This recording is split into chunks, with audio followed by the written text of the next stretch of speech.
Hey everybody, we're going to talk about conditions precedent next. As we've briefly touched on in class, all of these provisions have to do with risk mitigation, and this is really our first of the legal provisions that we use to ring fence the risk that the commercial parties have agreed to assume and allocate. Conditions precedent, from a timeline perspective, are things that have to be satisfied before giving rise to legal rights. If a condition is not satisfied, then the party that receives the benefit of the condition does not have to perform. So put into terms with our loan agreement, the lenders do not have to loan money prior to the conditions being satisfied by the borrower. Once the conditions have been satisfied, the lenders are obligated to lend the money that they've otherwise agreed to lend. Obviously, from a timeline perspective, the conditions get satisfied at one time, and then going forward, the lenders have this obligation. So the question of how the lenders continue to protect themselves with respect to risk is a question that we'll continue to address throughout the semester. When conditions have to be satisfied is usually in connection with each significant credit event. That is to say that you would have a set of conditions precedent that have to be satisfied at the time you enter into the documents that obligate the lenders to lend, as well as at each time that the lenders actually have to loan money. Think about it. If your lenders had to lend money on multiple occasions and a condition had to be satisfied prior to signing the documents, but then later facts had changed so that the condition that was once satisfied should need to be satisfied again, but you didn't have that obligation, the lenders might be obligated to lend without having the same amount of risk protection that they had expected to have. So when you're reviewing your precedents, what you'll notice is there are multiple sets of conditions. Some at the time the documents are signed, and then more at the time that the money is going to be borrowed. If a condition cannot be satisfied, the lenders do not have to lend unless they agree to waive the condition or they agree to defer the condition to a later time. Whether a lender chooses to waive or defer a condition is going to be fact specific. Each condition is specifically designed to protect against an identified risk. If a condition cannot be satisfied, the lenders must consider whether that identified risk is actually an issue for them, that they are concerned with being addressed immediately, or if they can get comfortable waiting to have it addressed till a later time, or if they can get comfortable not ever having it addressed.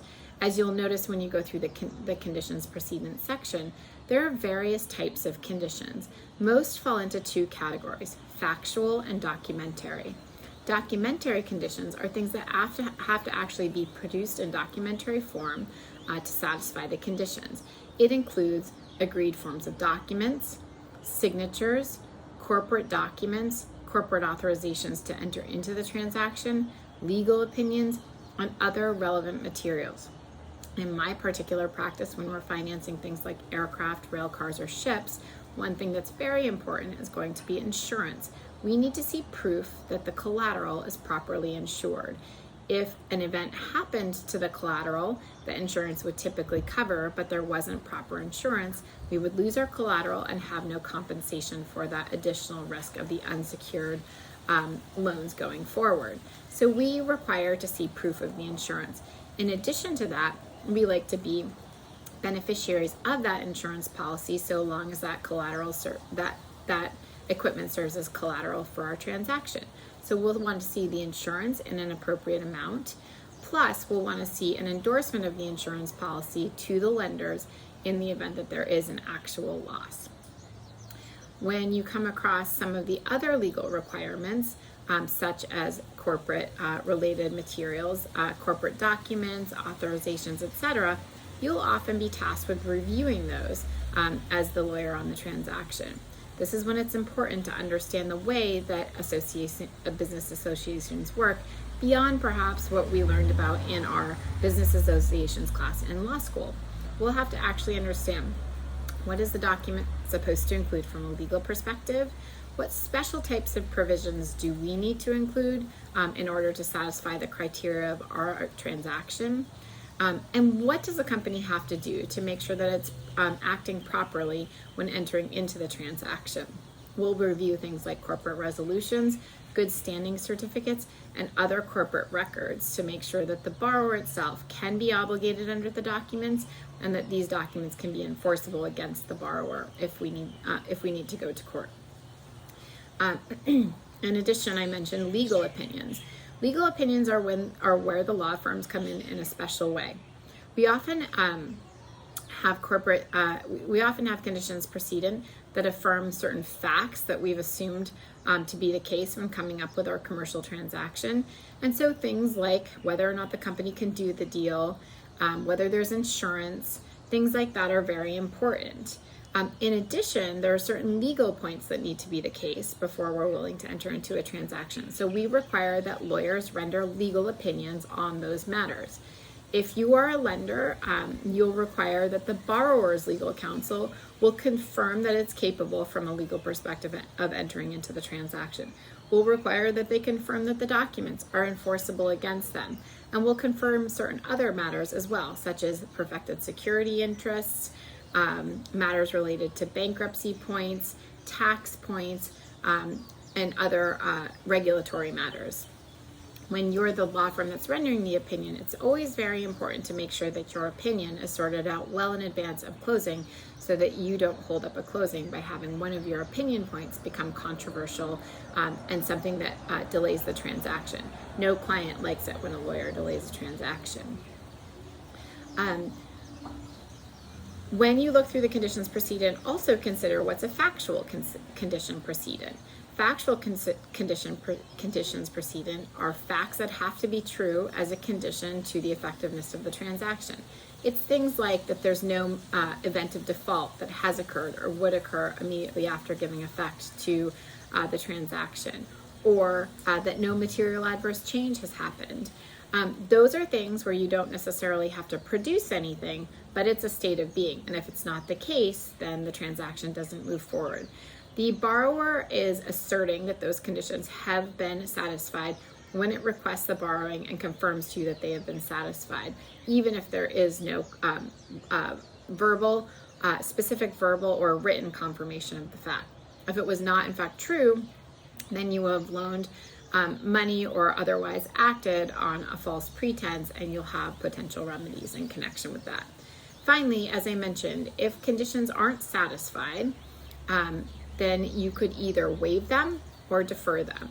If you waive them, that's the lenders agreeing that they don't need it to be satisfied in order to give rise to their legal obligations related to those particular conditions. A client might decide that something is not a real risk from a practical perspective, and they're okay to proceed. For example, someone might say that they do not actually need to see a copy of the resolution of the borrower because they're familiar enough with the borrower to know that they have a standing resolution to enter into the type of transaction. So they may be willing to waive production of those resolutions. In the alternative, we can defer them and have them become conditions subsequent, conditions that have to be satisfied after giving effect to the transaction. If you're going to defer a condition, you typically want to proscribe the terms on which they're deferred, i.e. when those conditions have to be satisfied after the effectiveness of the transaction, so that it's not just an ongoing obligation that never really has to be satisfied. An example of a condition subsequent that's acceptable might be the filing of a security document that's required, and per the law of the jurisdiction, it can't be filed until after the transactions become effective. Or even a condition that should have been satisfied prior to the transaction, but for some reason it can't be. Perhaps production of the insurance certificate. You've received all the assurances that those insurance certificates look the way they should look, and that parties are listed the way that they should be listed, including as beneficiaries of the policy, but the insurance company itself is slow to actually produce the certificate. So long as you're comfortable that that's the case and that you're not actually uninsured, you could agree to waive that for a reasonable period of time. One thing that's very important to consider when drafting conditions precedent is who has to be satisfied with the condition. What's the discretion? Is it reasonable satisfaction, or is it in the sole discretion of the parties that have to be satisfied with the condition? What's the form of the condition? Has it been pre-agreed? And if not, is there any reference point that it has to satisfy from a substance perspective? And then finally, if you're deferring to a condition subsequent, be sure that you proscribe the conditions upon which it has to be satisfied, the time frame, the level of discretion over whether or not it has been satisfied, and all the same things we considered in connection with the conditions precedent, but keeping in mind that now this is a separate set of obligations and it's being done after the lenders have put themselves at risk. So we typically like to ring fence the risk a little bit more. So that's just a basic background on the conditions precedent. Go ahead and review the precedents and take a look at the conditions in there. Notice the similarities between the two precedents, the conditions that are same across the two, perhaps not in the way they're drafted, but in their substance. Notice the differences. And then take a look at the term sheet and see what the term sheet requires for conditions precedent. Often we just refer to customary conditions, and then we might itemize some specific ones that are particularly important. If we're saying customary, can you figure out what those are from the precedent? Take a look and come up with your thoughts on that. And then finally, as you'll notice, because there's a lot of overlap between conditions precedent for one deal and the next, they sometimes are not difficult to draft, but we always have to take a step back after we're done drafting based on the precedent and say, is there anything else that I should be covering off in here that's fundamental to my deal, but that's not necessarily included in the precedent, and that the term sheet doesn't matter, but by the nature of what's going on in my transaction, it's a reasonable condition to be satisfied.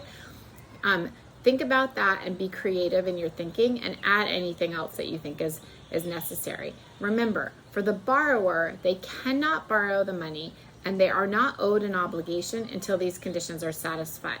So for them, fewer conditions are better. On the flip side, as the lenders, they are obligated once these conditions are satisfied. So the sooner they're satisfied, the conditions are satisfied, the sooner the lender is on the hook. This is important because it means the more conditions there are, the more the control the lender has to decide when to lend, the better off they are. So keep that in mind as you're reviewing. That's it for the moment. Go ahead and take a look at the term sheet and the precedents, and we'll reconvene on this point in the next class.